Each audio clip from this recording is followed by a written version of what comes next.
I think it's somewhat on purpose. It's like, oh, please, I want to forget this. So yeah, so we've been talking about, wow, we've like covered a lot of ground already. I think we've already done like 10 of these. But we've talked about layer two, we've talked about layer three, we've talked about um, um, excuse me, some different types of headers. Bill went in and talked about some IPv6. So what I wanted, and the last one we were talking about capturing packets and what's involved with that. So what I wanted to get into in this one is how to go about crafting packets, because sometimes it's kind of helpful to be able to go through and write your own. And what's kind of cool is you can actually make your own tools for capturing whatever types of packets you want to go after. Let's see, I'm actually going to kill the video so there's more screen real estate because I'm going to be showing the command line and otherwise you can't read it and that's not good. So the first tool we're going to talk about is netcat. So there's a couple of different variations of this. The original was NC, and then there was another variation that was netcat. I think ncat is the latest and greatest. So yeah, they keep changing the name, but it's different people doing development.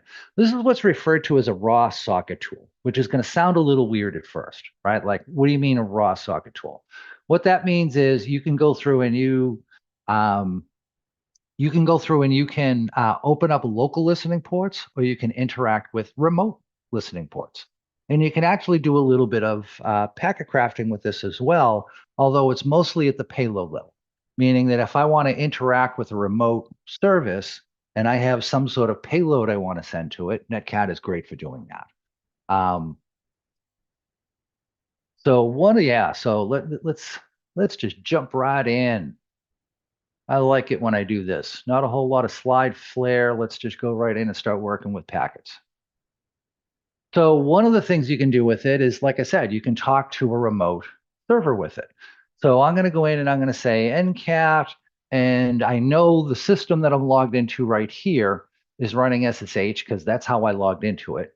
So what I'm going to do is connect up to the SSH port on the loopback interface. So 127.0.0.1. Now this could be a remote IP and this would work just fine as well, but I'm just going to work on the local system. And then I have to tell ncat what port do I want to talk to. If I hit enter on that, I can see as soon as you connect up to an SSH server, this is the first thing the server does. It identifies what software and what version is running on that server. The next thing that would happen as part of a normal SSH session is the client would send its banner to identify what server it's using. And then it would go in and start doing a negotiation after that in order to create a secure connection. I'll get into that more when we talk about SSH into a later class. But if I knew those commands, I could go in and I could start typing them here, and hitting enter is going to go through and it's going to send it to the remote system. Now notice it said invalid SSH identification string. That's because SD, FFF, SD, blah, blah, blah is not a valid SSH command. But it does allow me to go out and interact with that server directly, which is kind of a cool thing and starts opening up some pretty interesting possibilities. So like one of the common ones people will like to do is they might like to talk to maybe like a remote web server. So I can go in and I can say ncat. Let's go one. Oh, I know. Search.achunter.org. And then I have to tell it what port to talk to, and that's port 80. Now notice nothing comes back. Nothing's coming back because a web server doesn't send anything right away. It expects the client to identify itself first. Now I could go through and start manually interacting with it and do it that way, but I'll show you an easier way to go through and do it. And that is we're going to go through and we're going to create a text file with all the commands that we want to send to that remote server. And then what we'll do is when we set up our netcat connection, we'll just send those commands through that session. So we need to create a text file. There's a number of ways you can go about doing it. I'll do it with Nano just because I'm trying to get better at using Nano because I'm an old VI guy. And we need to come up with a name for the file. Anything that is kind of a throwaway for me, I always just name foo. That way, if I have to clean up disk space later, anything I see named foo, that is all stuff I know I can just go through and purge and it'll never have anything of any value in it.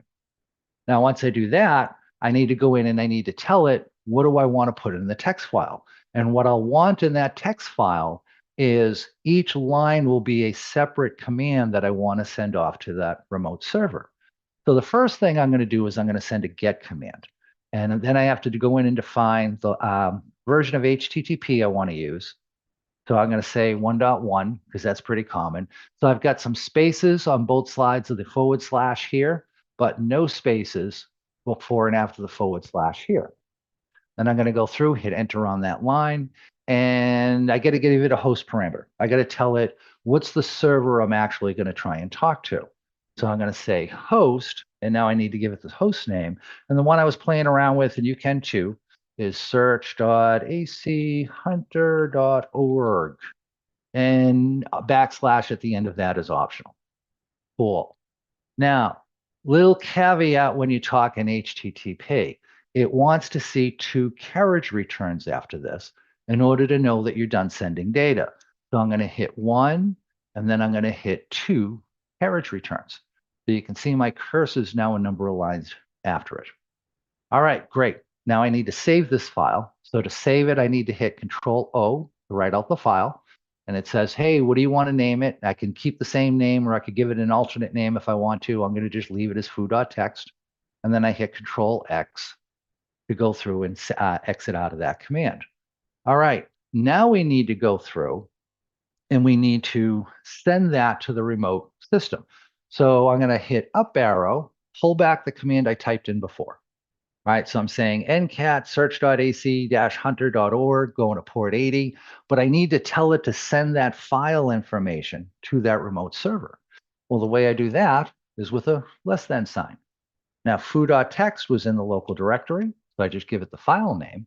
And now when I do this, we should see ncat automatically send those commands to the remote server. So we can see here, here's the response I got back from that. It said HTTP, 308 permanent redirect. What does that mean? That means that it only wants a secure connection. We're trying to connect to an insecure port. So that's why it's going through and giving us a redirect. Server name's Caddy. Here's the date, time this happened. But notice I was just able to go in and interact with a web server without using any type of a web browser. I didn't need Chrome, I didn't even need Curl. I just went through and used netcat for that. If you know how, again, if you know what the command sets are and you can enter those in, this is a great way to go about doing this. Fun little Bill Stearns fact. So back in the day, Bill built this really cool tool for being able to interact with an SSH server so that it would automatically create the public-private keys for you and put the public keys out on the servers that you want to use. So this was back before there was a tool included with the SSH toolkit to do that. Bill went through and wrote up one himself for everybody to use. And imagine my surprise the first time I went to run it, and it didn't work because it needed netcat to run.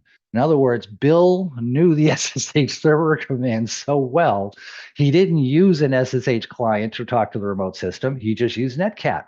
And he knew the commands to be able to create a proper secure connection in order to be able to send things over it. So yeah, if you know how to talk about things, yeah, SSH prep. Thank you, Bill.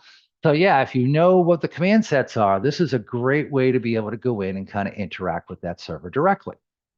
So that's how you can use netcat to go through and connect to a remote server, and how you can populate the payloads as it goes by.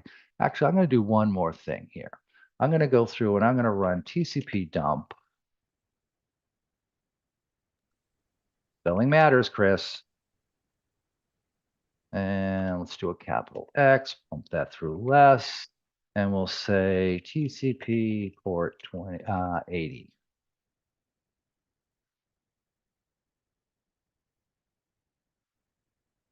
What did I do wrong? Oh.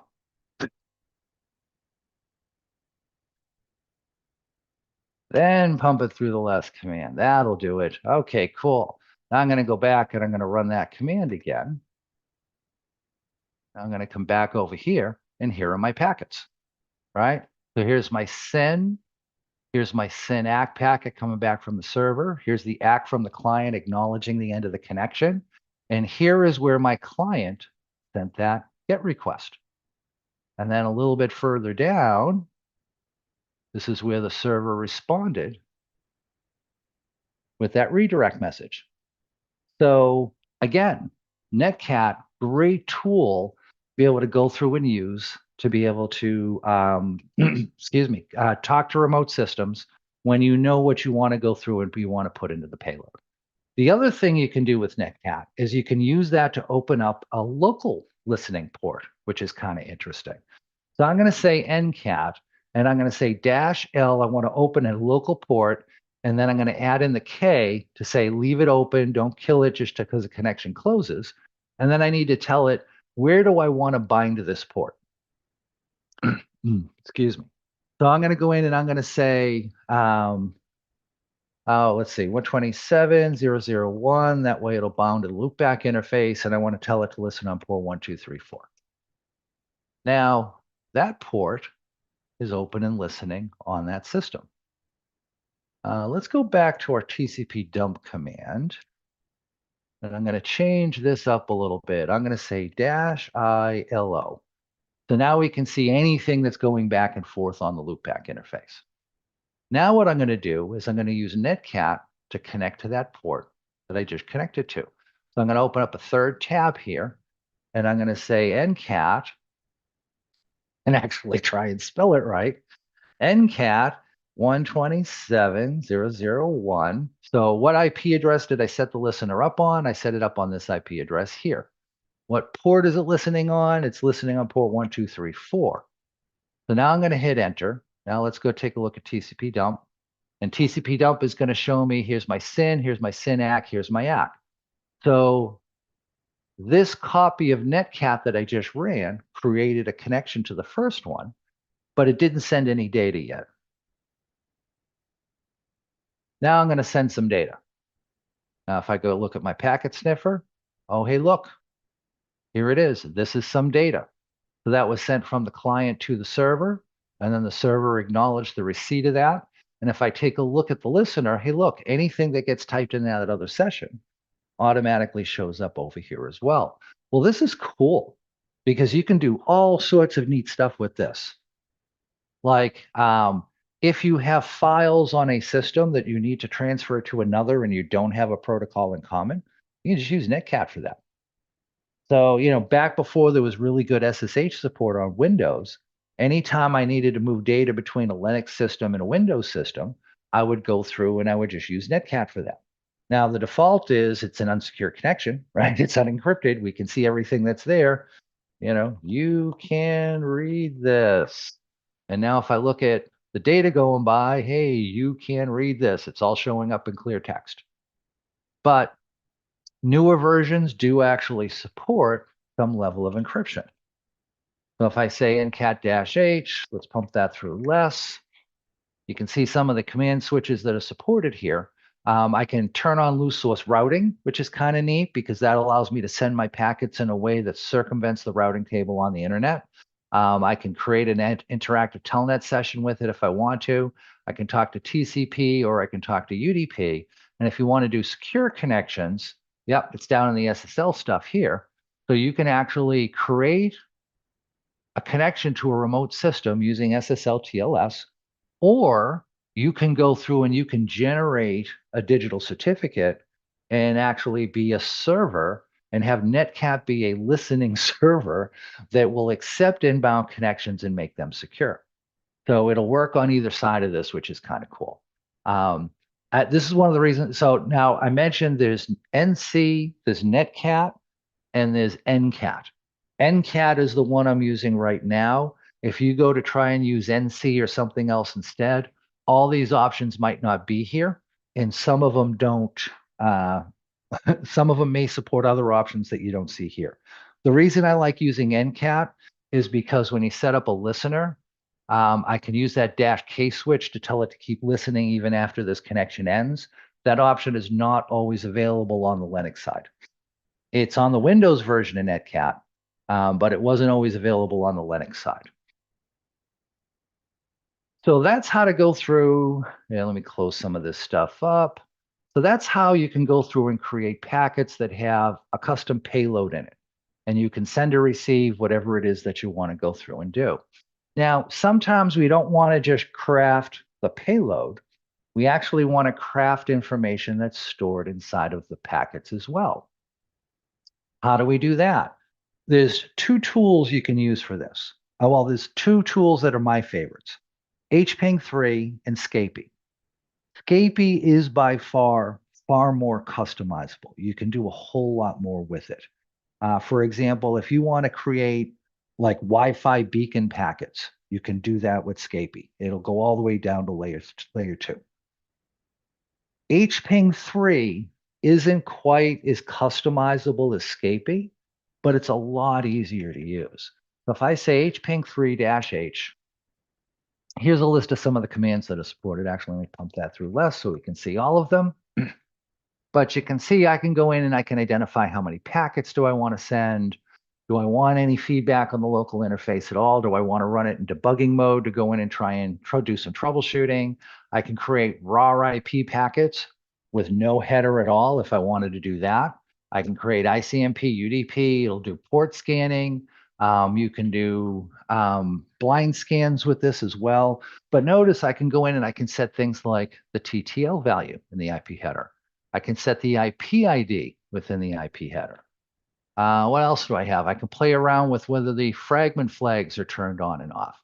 I can change the MTU if it's a TCP packet.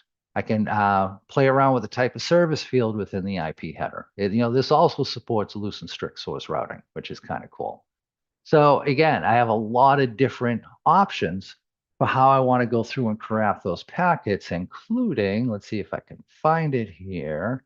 I can go in and I can say, how big do I want each packet to be? Right? Like, do I want to limit them to being 512 bytes in size? Can they be as big as 1500? What's my maximum size? And then I can use -E to read in data from a file, and that data will get populated into the payloads of the packets, however many packets are needed in order to transmit everything that's inside of that text file. So HPing3, a lot of people tend to use it for its ability to customize different fields in the header, and that's cool. And you can certainly do that with it. But I can go in and do payload stuff with this as well. If I'm doing payloads, if I don't need to customize anything in like the IP of the TCP header, I'm going to use netcat just because it's easier, right? Because netcat will just figure out what are the best settings to use for all of that and just run with it, and I don't have to worry about it. If I'm using HPing3, I've got to tell it, what ports I want to use and the TTL value and all of that. And it's a little bit more intricate. So, but again, it's not that hard, right? Because all this stuff is just command line switches. That's it. Should I run netcat and Docker on Linux to get more options? I have not tried that. If you run netcat in a Docker instance, you'd have to do some sort of port mapping if you wanted to actually, let's say you're trying to use it to open a local port, you'd have to do some sort of port mapping to get that port open on the host system. If all you wanted to do was just kind of play around with Docker, you actually could spin up one or multiple Docker instances of like a stripped down Linux or something, and then, run netcat on those to kind of send stuff back and forth. If you want to have it listening on the local host, though, you're still going to have to do a port map in order to be able to get that to work. If you're trying to create packets with Netcraft and send them off to a remote system that's not the host, so long as you've got, some sort of a bridge network set up or whatever, some ability for that Docker instance to talk to the remote network, you can go through and you can do it that way. So that's cool. Good question. Good question. So, so let's play around with this a little bit. All right, so what I'm going to do is I'm going to go through and I'm going to use netcat to try to talk to a local listening port. Excuse me, I'm going to use HPing for that. We already used netcat. So I'm going to say HPing3. So I want to talk to a local system or a local port. Now, one of the things I get to choose is what TCP flags do I want to set? Right? With netcat assumed you're just going to want to do a normal TCP session. But with HPing, I get to choose what I want to set for a flag value. Let's keep it easy for now, and I'll come back and mess with it a little bit later. And I'm just going to say dash capital S, which tells it I want to turn on the SYN flag and turn all the other flags off within the TCP header. Then I'm going to say dash C3. I want to send 3 packets. And where do I want to send them? I want to send them to port 22, which I know is local, open on the local system. And then I need to give it an IP address to send to, which is 127.0.0.1. Now I want to hit enter. Oh, I got to give it sudo because I need root perms because I'm trying to circle. So what hping 3 does is it's actually what's referred to as a raw write tool, which means that it circumvents the IP stack entirely and just raw writes those packets out through the network interface. So that's why I need sudo access. I need high-level access on this system in order to be able to get this to work. Okay, so it sent 3 packets, right? These are the 3 responses we got back from the 3 packets that we sent. The reply coming back was 44 bytes in size. The IP it came back was from the loopback interface. That makes sense. TTL is 64. Okay, that makes sense. We're on a Linux system and we're sending to itself. It's not going through any router hops on the way. So I'm going to see the maximum TTL used by Linux, which is 64. The don't fragment flag is turned on. Notice the IP ID is set to 0. It doesn't have a valid value in it because we didn't tell it to set one. Source port 22, because remember, this is the response coming back. The flags that are turned on are the SYN flag and the ACK flag. Okay, that's a proper response to a SYN if the port's open, right? I send a SYN, what comes back is a SYN ACK. And then the sequence numbers are used to kind of match up with the number of packets that I sent. So this was the response to the first one, the second one, and the third one. TCP window size was set to 65,495, and the round trip time to talk to itself was less than a millisecond. Okay, I would expect this to be relatively quick. Cool. So that's what it looks like when it hits an open port. What if it hits a closed port? Let's check that out instead. I'm going to change that to port 23, which I know is closed. I do not run telnet. Now notice I still got back 3 responses. A lot of this data is the same. What's different is the flags that came back.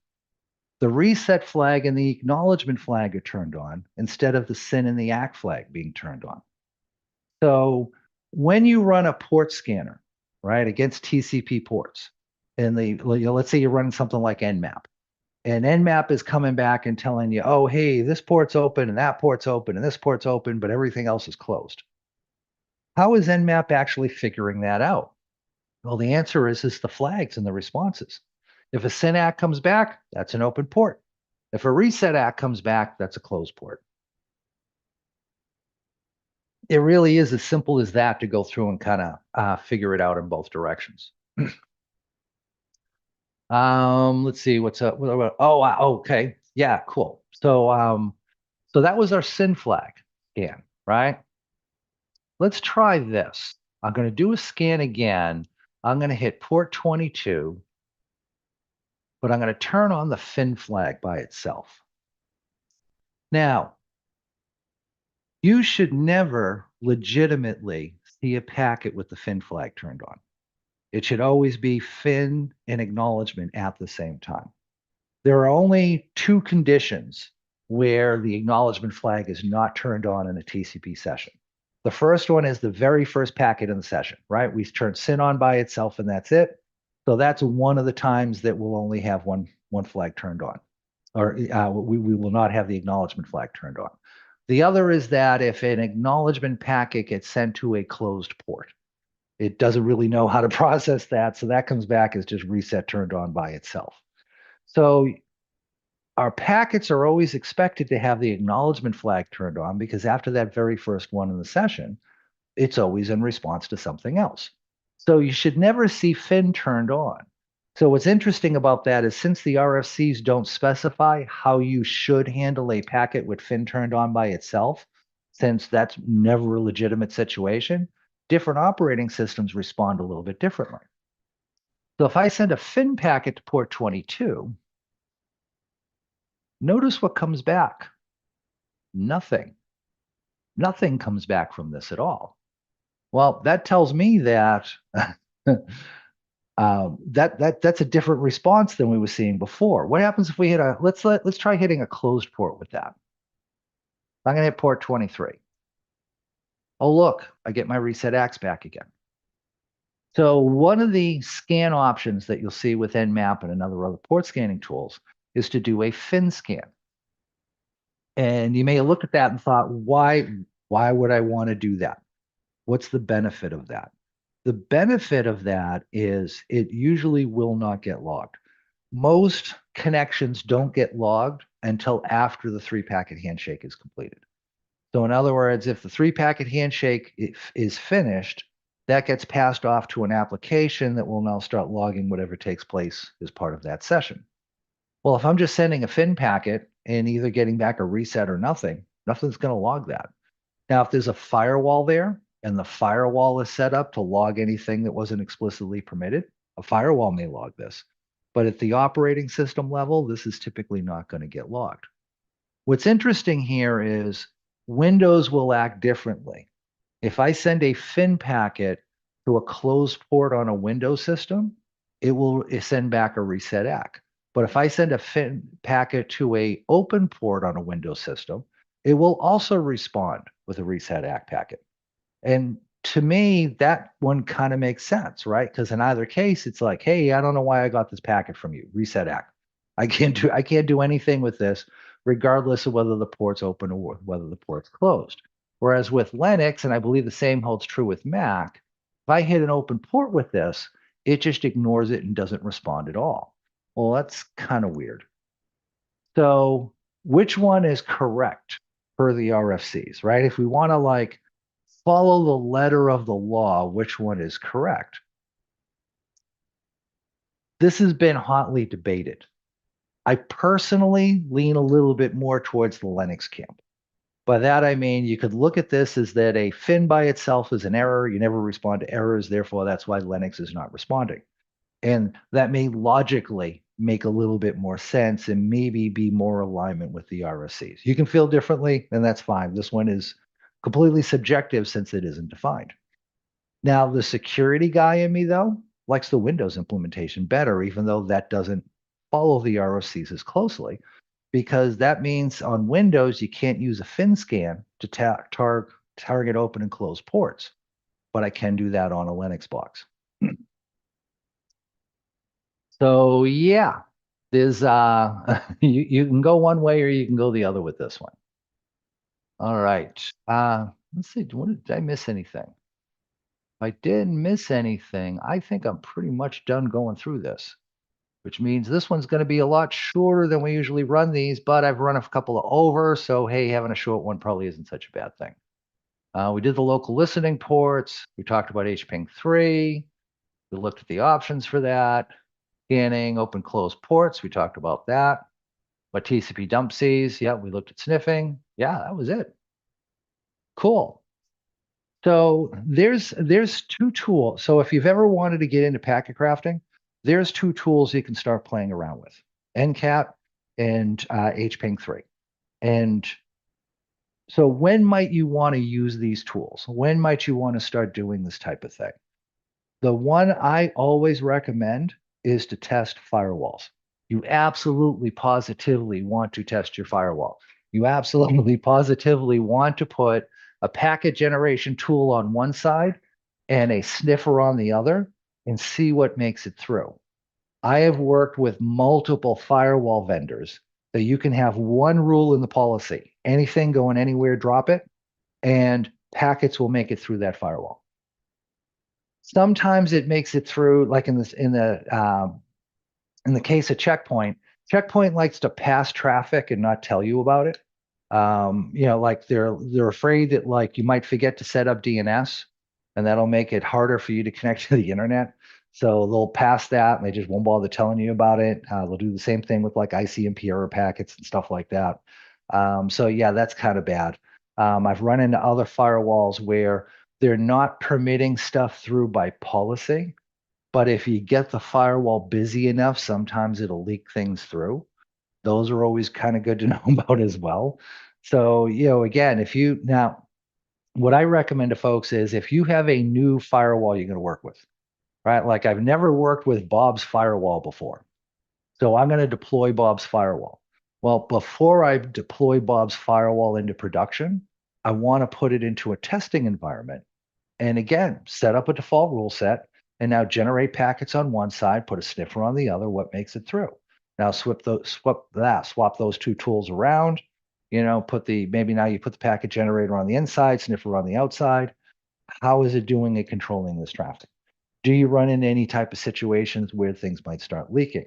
When I've run into leaks in the past, typically what it is if there's enough concurrent connections running to fill up the state table, and the firewall can't keep track of anything new in the state table anymore.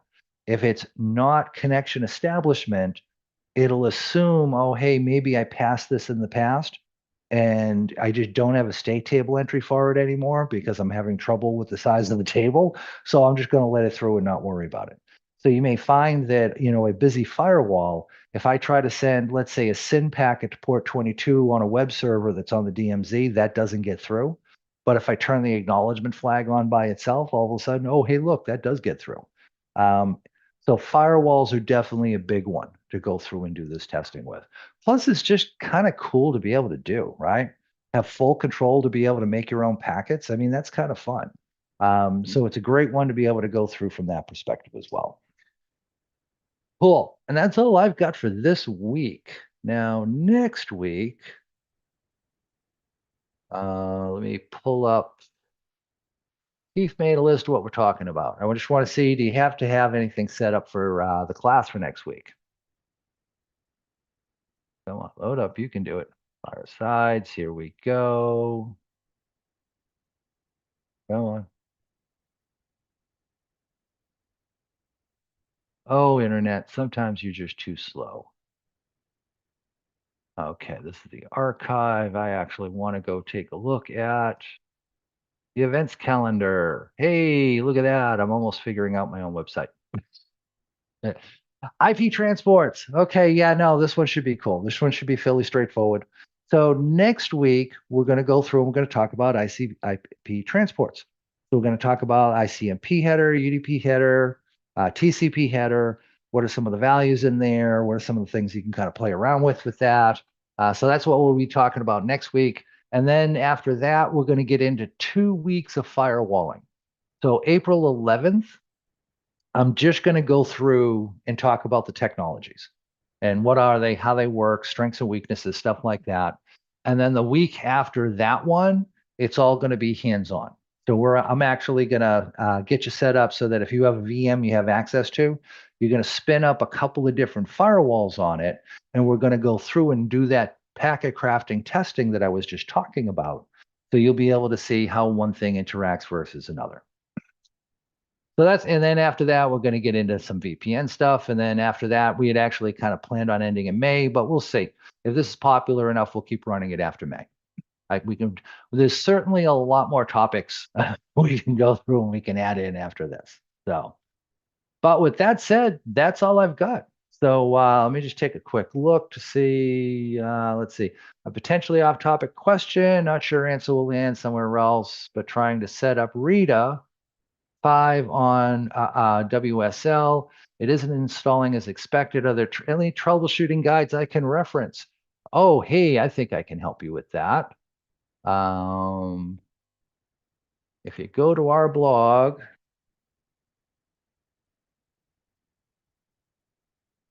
running Reader and Zeek on Windows. Let me send you this. That will toss that into the Discord channel for you. Um, so yeah, I actually did a talk at Wild West Hackin' Fest on getting this set up and being able to use Linux on a Windows system to be able to monitor it. I have another update I'm probably going to push out in a couple of weeks. I think I've been able to kind of refine it to get it to work a little bit better. So we'll probably have a blog entry in maybe another month's period of time that's kind of going to revisit this, that's going to actually try and make it even easier to be able to go through and use. I read through that. Okay, so Mark, yeah, why don't we take it into the Rita channel then? And you can give me any specific questions or any problems that you're running into, and I could try and give you a hand through that. So that's cool. Cool. And with that said, that's all I've got. Keith, any last minute words before we call it done? No, we're all good here. In fact, you've again grabbed all the questions that were pertinent to you. So, I tried to. I yeah. tried to. Cool. In that case, yay, everybody gets 24 minutes of their life back. Oh, actually, one thing I did want to do is just share one more time. So, in case you missed pre-show, we were talking about the book club on Discord, which is way down the bottom of the channel list. And there's been a bunch of cool books that were talked about, but the one that was back in January was on deep work. And how do you kind of go through and find the bandwidth to be able to go through and do deep work? And we've got a link to a 30-day free trial to be able to go through and use some tools that'll kind of help you with that deep work. Yep. Cool. Awesome. With that said, hey guys, I think we're done. Great. Thank you, Chris, and thank you, everyone, and thank you Thank you, for everyone everybody. attending. Great to have you here today. Yeah, absolutely. We'll see you all next Friday. Yeah. Catch y'all next Friday. Same bad time, same bad channel. Yeah. Have a great weekend, everyone. Bye-bye. Later.